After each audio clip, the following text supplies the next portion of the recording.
Estamos ubicados en la cordillera septentrional, entre Paradero y La Lomota.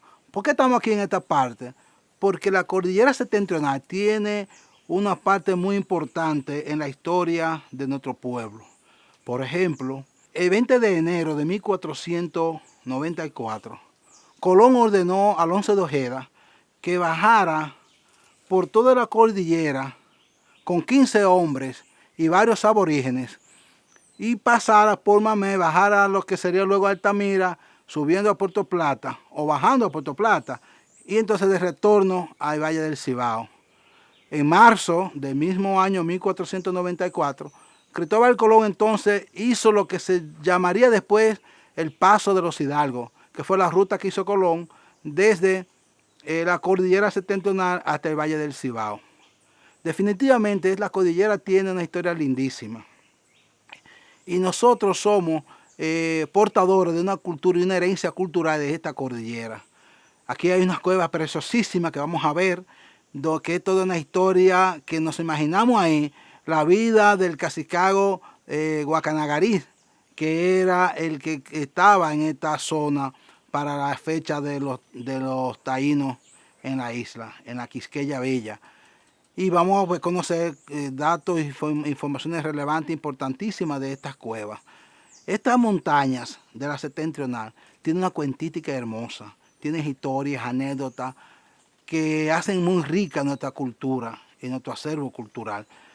Desde los chuines, el canto de hacha, las décimas de los amores, los amoríos en décima, hablan de esta historia que nos llevan y nos remontan hasta la época de las ciguapas, las historias, las anécdotas de las ciguapas, la historia de cuando el demonio andaba por estas montañas, se llevaban a los niños malcriados y tenía que ir padrino para con agua bendita arrebatárselo de entre los palos al demonio. Son historias de esta cordillera septentrional.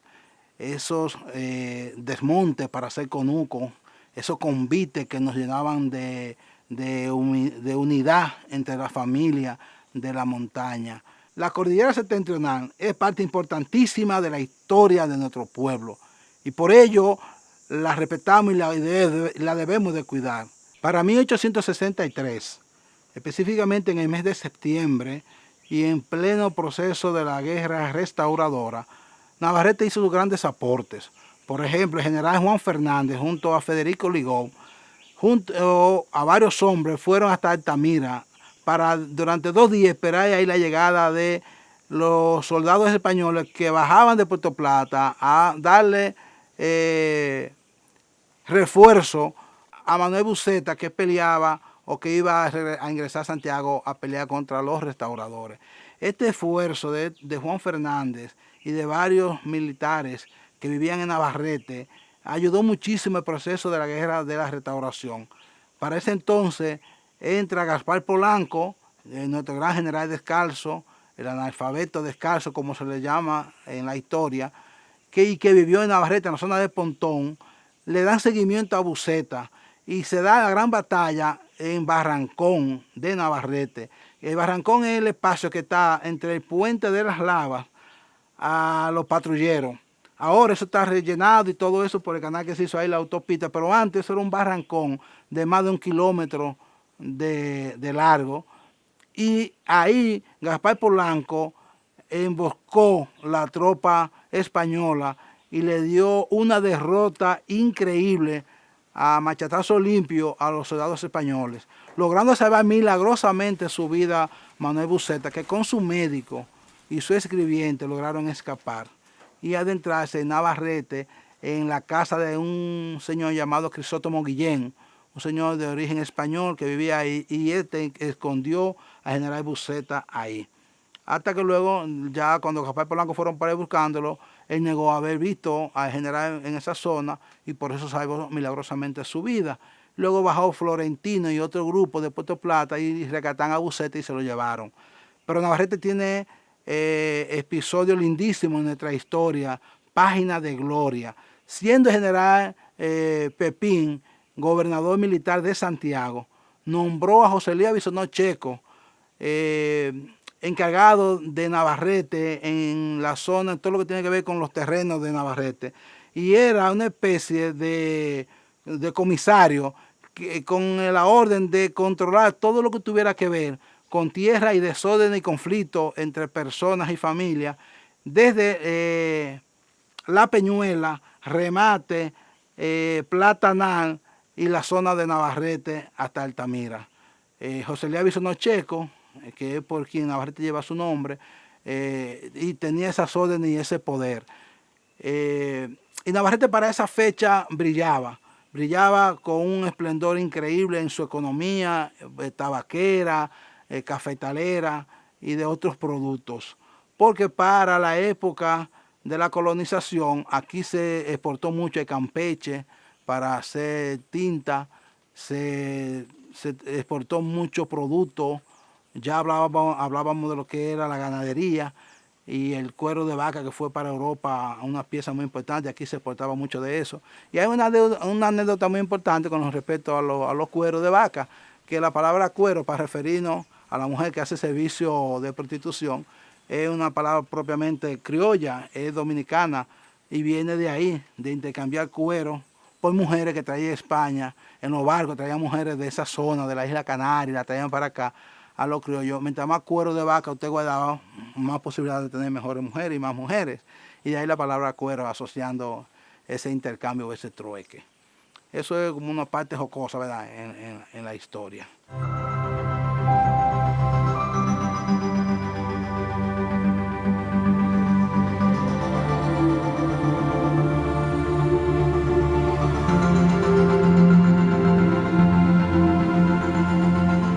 Para 1944 se hizo aquí el primer censo catastral.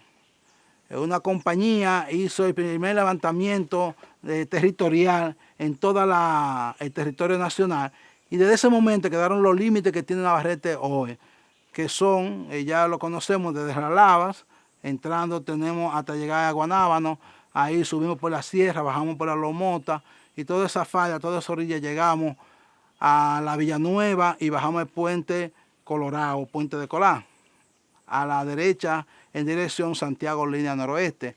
Luego entonces ese límite lo tenemos en el lado izquierdo, en el mismo sentido, desde hasta La Peñuela, y luego llegando, metiéndose por Remate, hasta llegar al Río Yaque, subir toda la orilla del Río Yaque hasta Mejía de Navarrete, que para ese entonces llegaba hasta los patrulleros, y los candelones, las rotondas, todo eso se llamaba Mejía.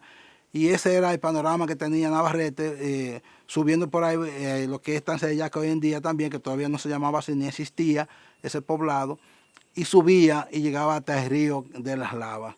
Y eso fue de 1944 a 100 años de la Guerra de Independencia que se hizo el primer censo, el primer levantamiento catastral de nuestro territorio. Y así ha sido hasta el sol de hoy.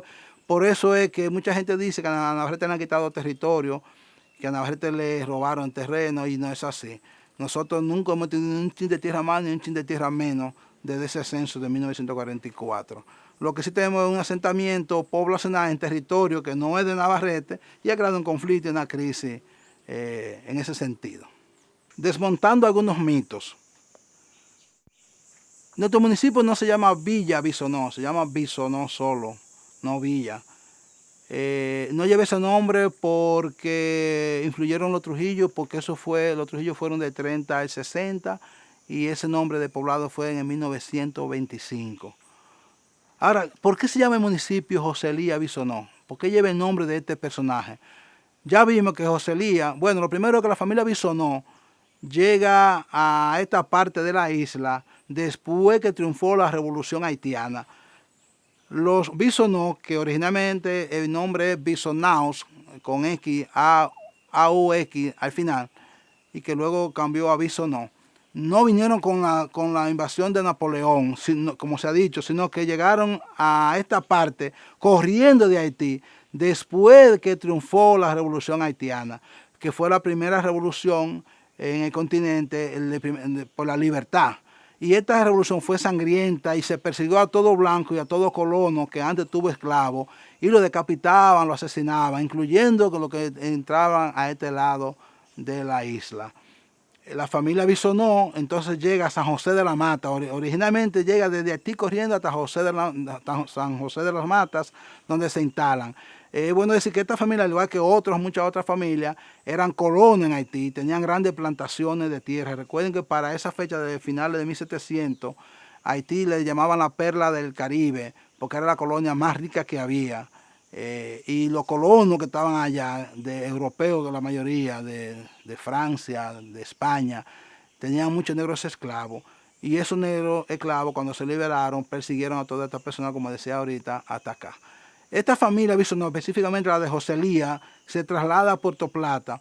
Y en Puerto Plata, José Elías Bisonó trabajó con una empresa de licor de allá de Puerto Plata. Y allá se convirtió en un mozo importante, con gran influencia, y luego bajaría a Navarrete a finales de 1800, entrando en 1900, e instalaría negocio. ¿Qué hizo famoso a este personaje? José Elías tenía varias pasiones. En el deporte era el mejor pulseador, echaba pulso y se iba a los muelles de Puerto Plata a recibir marineros y a aportar dinero por quien tomaba el mejor pulso. Y era fuerte en esto. Era un joven muy inquieto, creó en Navarrete el primer club que llamaba los jóvenes progresistas, la progresista, el primer club que hubo en Navarrete. Pero el mayor mérito que tuvo este joven fue que participando él en lo que fueron los muros que se hicieron debajo del monumento de Santiago, donde está el monumento actualmente, ahí se construyeron unos muros para contener las aguas que bajaban desde toda la calle del Sol y inundaban el centro de Santiago. Esa experiencia él la vivió y la hizo en Navarrete construyendo lo que se llamó Lomo de Perro, que actualmente se llama Loma de Perro. Lomo de Perro fue un muro de 3 kilómetros, 3 kilómetros de largo, que hicieron a fuerza de burro, cargando mucha tierra, apoyado por los Papaterra, los Canales, los León Asensio y los Brugal, que financiaron el proyecto. Este gran proyecto, esta ingeniería diseñada por José Elías Bisonó, contuvo las inundaciones que el río La Mara, el río Guanábano y otros afluentes que hoy en día no existen, inundaban a Navarrete y la llenaban de agua por todas partes. Desde la Ñico Lora, el barrio Say Si Puede, hoy se llama Juan Pablo Duarte, pero antiguamente Say Si Puede, todo eso se inundaba de agua. La Mella, toda la parte de atrás, la parte de adelante, hasta el Callejón de Bolsillo se inundaba todo eso ahí. Por eso ustedes ven que, por ejemplo, la autopista Duarte, cuando se hizo ya nueva, dejó casas enterradas. En la Ñico Lora hay casas que están muy por debajo del nivel de Contén, porque eso fue rellenado todo para evitar las inundaciones. Y ese proyecto, ese muro, Lomo de Perro, una ingeniería diseñada por José Elías Bisonó, salvó todo este poblado que luego se llenó de gente habitándolo y creció Navarrete inmensamente. Entre otras obras de bien social, fue un hombre que se opuso a la intervención de 16, un joven que luchó y se pronunció contra eso, y esto le valió mérito en Santiago, en los periódicos de ese entonces. Figuras muy importantes de Santiago hablaban de José Elías Bisonó y de sus méritos. Cuando José Elías Bisonó muere, el 25 de mayo de 1924, un año después, el Ayuntamiento de Santiago, que para ese entonces el presidente de la sala era Vigilio Martínez Reina, y Vigilio Martínez Reina era compadre de José Elías Bisonó. Entonces este propone que el poblado de Navarrete llevara el nombre de José Elías, en homenaje a este municipio que tenía mucho mérito, y para ello entonces vino a recoger firma aquí en Navarrete, y el Ayuntamiento de Santiago aprobó que para el 12 de agosto de 1925 entrara en vigencia el nombre al municipio de Municipio José Elías Bisonó.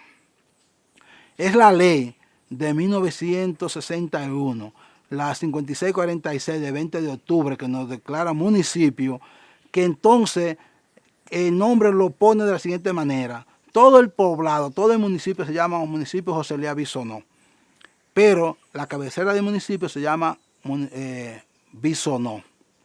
Por ello es que usar la palabra villa, que la usa mucho el ayuntamiento, la usan algunas instituciones oficiales, es incorrecto, porque no es villa, es Bisonó solamente, que se llama el municipio. municipio Bisonó, así lo contempla la ley. Lo que pasa es que el nombre Navarrete, que está desde 1700 y pico, 1759, como ya habíamos dicho anteriormente, pesa muchísimo y pesó tanto que ha permanecido por encima de la ley, que llama el poblado Bisonó, en homenaje a José Elías Bisonó Checo.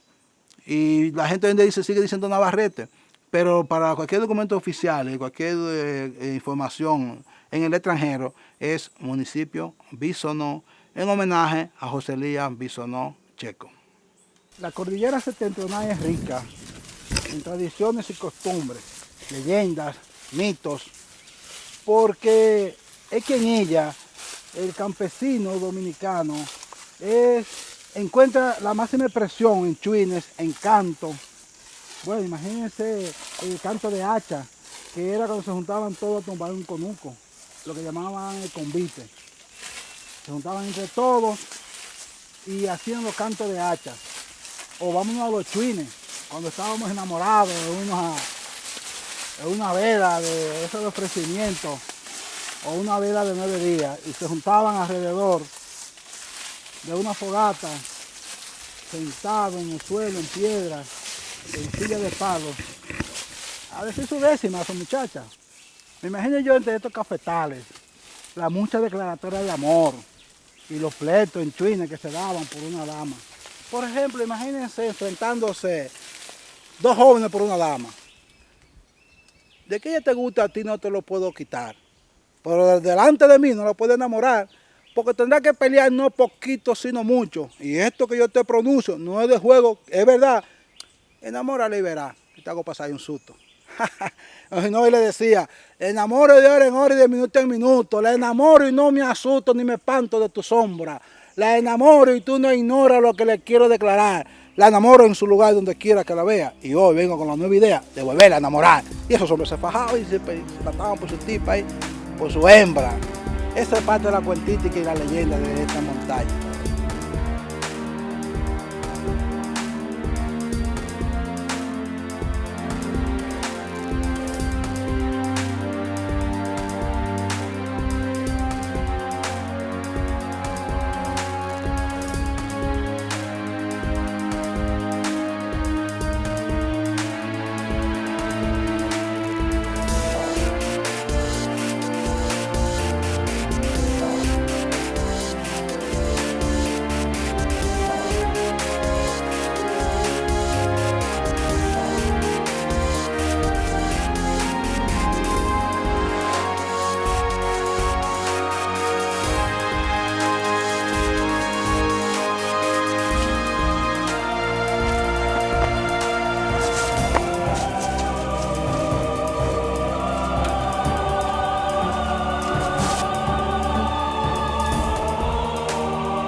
Estamos aquí en la cueva de Paradero, una obra de la naturaleza impresionante. Nosotros especulamos que esta era la zona de Cacique Guacanagariz.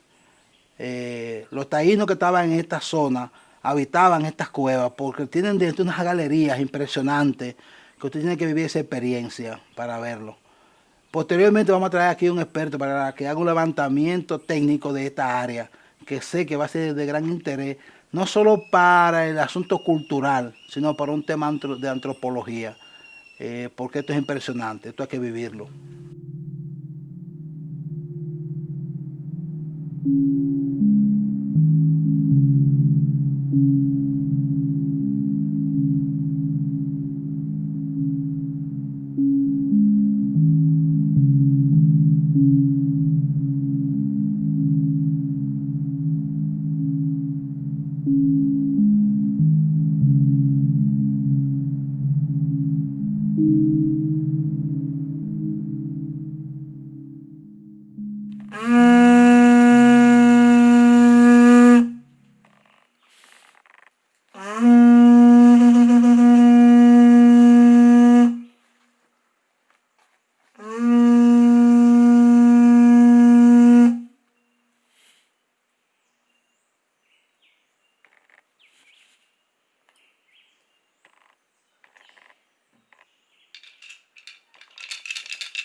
Bueno, saludos. Mi nombre es Boinayel. En taíno diríamos como Daca Boinayel, Daca Quisqueya. Soy Boinayel, soy de Quisqueya. Boinayel hace referencia al espíritu de la lluvia en cultura taína. Y ahora estamos aquí en una huácara, que es una huácara, el taíno designó como nombre de huácara, ¿no? La familia arawak lingüística, a estos espacios naturales de cavernas, donde en algunos momentos cultura taína utilizaba las huácaras como refugio, como parte de realizar sus ceremonias también, para tener contacto con la divinidad, con el gran espíritu, con Yucajú. Y a diferencia de cómo se ha planteado en los libros, siempre muchos historiadores, a partir de la visión española, que describían que el taíno tenía como mucho espíritu o mucho demonio, nada que ver con eso. Sí es muy cierto que el taíno tenía como eje principal un dios, gran espíritu, eh, Yaya, y de ahí de Yaya, Yucajuguama, Yucajú. Entonces, siempre se nos ha dado que el taíno desapareció por completo, que fue extinto por los españoles, porque no resistieron la esclavización, y todo eso. Pues no fueron extintos totalmente. Eh, Eso da prueba ahora con las pruebas de ADN que se han realizado en el Caribe completo. Llámese Caribe, y referirnos Caribe, Cuba, Jamaica, República Dominicana, la isla completa, Haití, Borinquén, Puerto Rico. Se han hecho pruebas de ADN y ha dado ADN mitocondrial, que es un ADN que viene de la madre, que no es el ADN que vino de los padres, por lo cual las madres son las que conservan el ADN taíno. Y entonces en población dominicana, en toda la población dominicana hay ADN taíno. Entonces, para saber un poco eso, se han hecho esas pruebas, como he hablado. Hay gente que le ha dado porcentaje de 4%, hay gente que le da un 10%, hay gente que le ha dado un 15%. Depende de la familia, depende de las regiones, esos porcentajes van a variar, a aumentar o a disminuir. Entonces sabemos que es una mezcla, claro está, pero el taíno sigue vivo, la sangre de nuestra gente, de nosotros, de la manera también espiritual, de la manera material, cultural. Y entonces en esos elementos, material, cultural, gastronómico, el casabe, el guanimo, que son comidas que nosotros seguimos haciendo, comida taína, y nombrándola con el mismo nombre que se ha nombrado miles de años.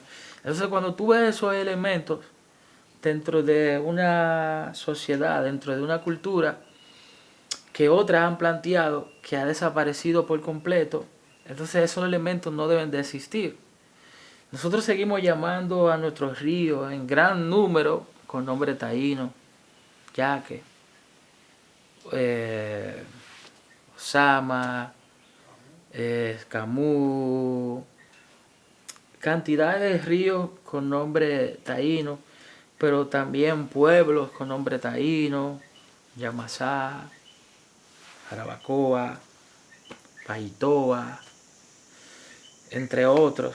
Y si nos dividimos entre regiones, las regiones tienen nombre taíno, que una región muy importante y que conserva su nombre es el Cibao. Y Cibao significa, piedra en taíno significa Ciba, por lo cual Cibao es la gran piedra. Entonces seguimos preservando eso en la forma de nuestra agricultura, la técnica de agricultura que usamos y que siguen usando los abuelos del conuco. Es una técnica eminentemente taína. La técnica del arroz, de quemar una serie de, digamos, de troncos para luego esparcir la ceniza en el conuco.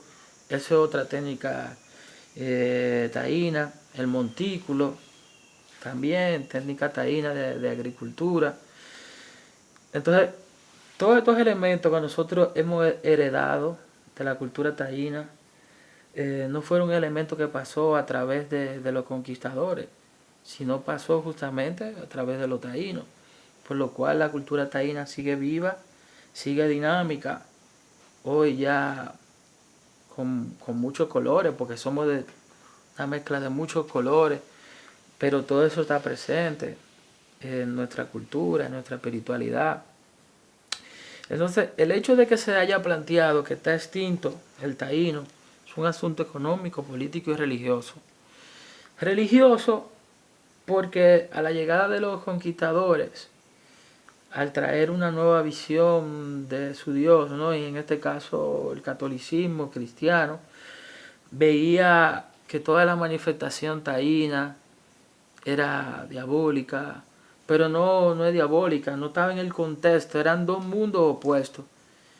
Y aún hoy, 525, 27 años de la conquista, seguimos siendo un mundo opuesto. Aunque la mayoría de gente puede ser católico, pero tiene manifestaciones muy apegadas a la tradición taína, como a la tradición también africana de la isla. Y entonces la religión ocupó un espacio importante para la conquista, para ayudar al proceso de conquistar. Porque cuando una gente le dice que tenía tantos años con una espiritualidad heredada de los abuelos, abuelas, de los tatarabuelos, de que no funciona, ahí empiezan a crear todo un trauma, ¿no? Y luego a apegarse a ese Dios nuevo, a esa espiritualidad nueva que está fuera del contexto para esta nueva población. Entonces, por ahí sabemos muy bien que era el asunto de ir conquistando armas y luego enfilar a toda esta población aborigen del continente a sus pies. Es económico porque entonces a la llegada de los españoles empiezan a tomar propiedades que no son de ellos, hacer catedrales en propiedades que no son de ellos, y decir que el taíno no existe es no justificar luego a quién le decimos de quién es esta tierra, no hay nadie, lo vencimos y ponemos nuestra catedral.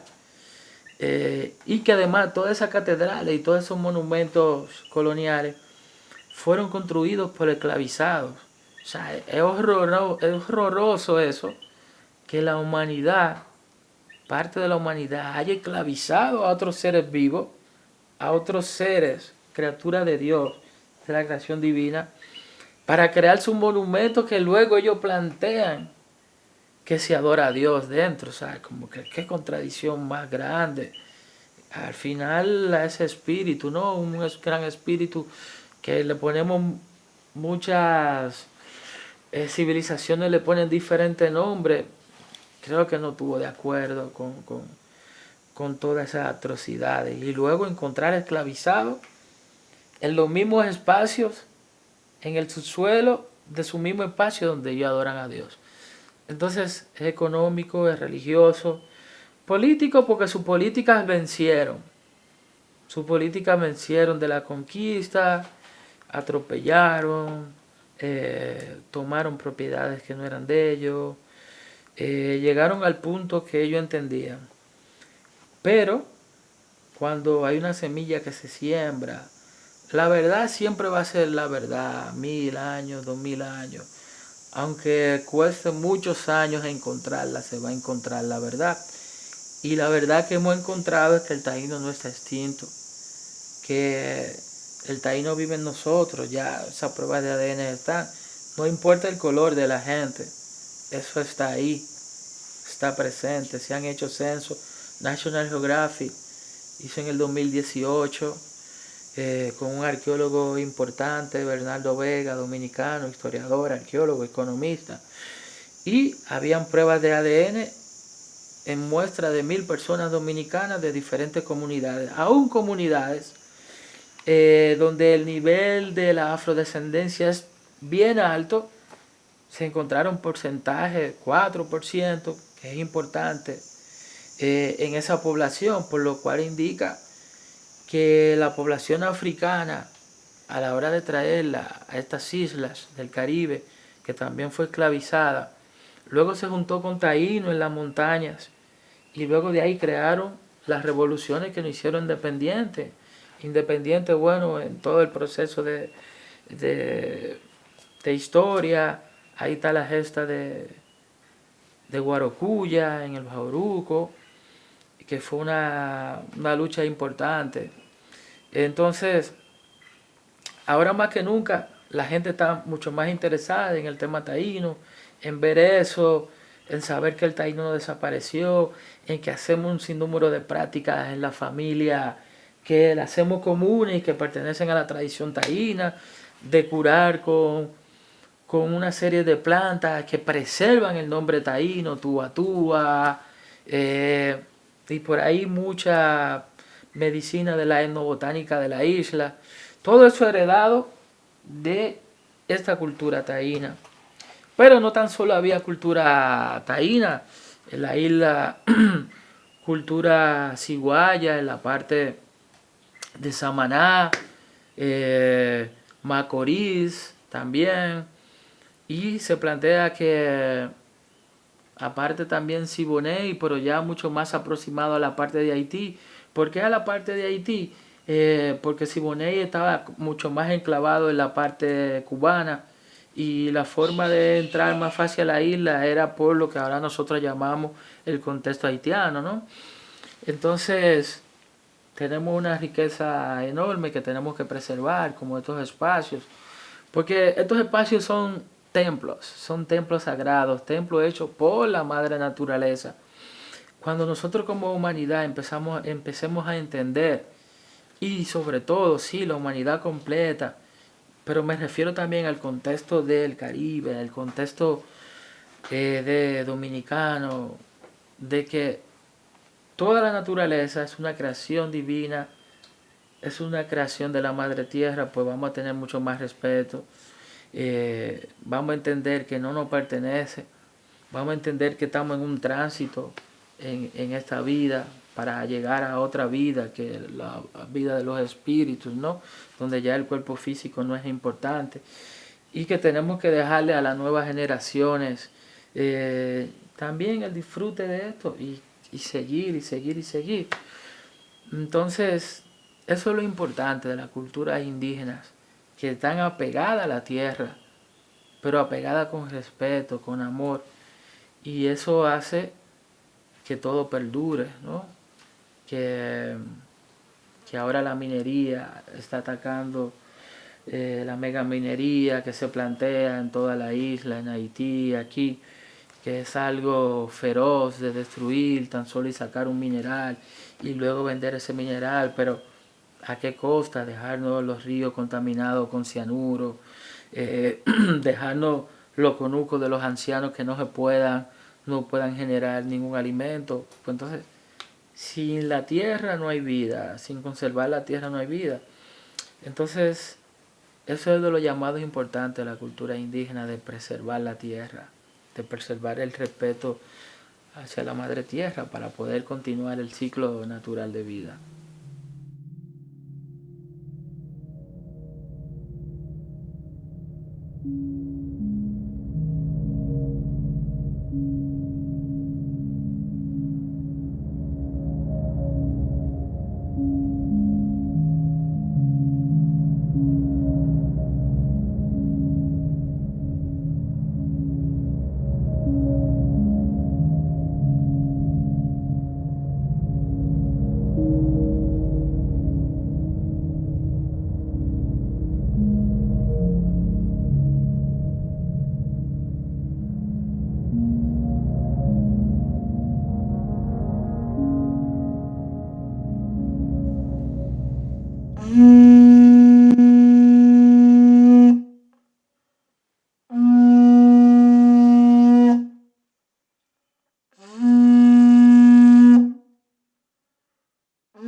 Me acaba de dar un golpe fuerte con eso ahí. Estamos a la entrada de la cueva de los taínos. Una hermosa cueva que hay aquí entre las montañas rocosas de Paradero. Un golpecito ahí. De hecho, yo creo que yo fui que formé esa curvita que hay ahí. ¿Y dónde fue el golpe, Moreno? Ahí. Un ligero mareo de 15 minutos, pero ya respuesta a las energías. Vamos a continuar con la excursión y la aventura taína. ¿Usted cree que no morirá?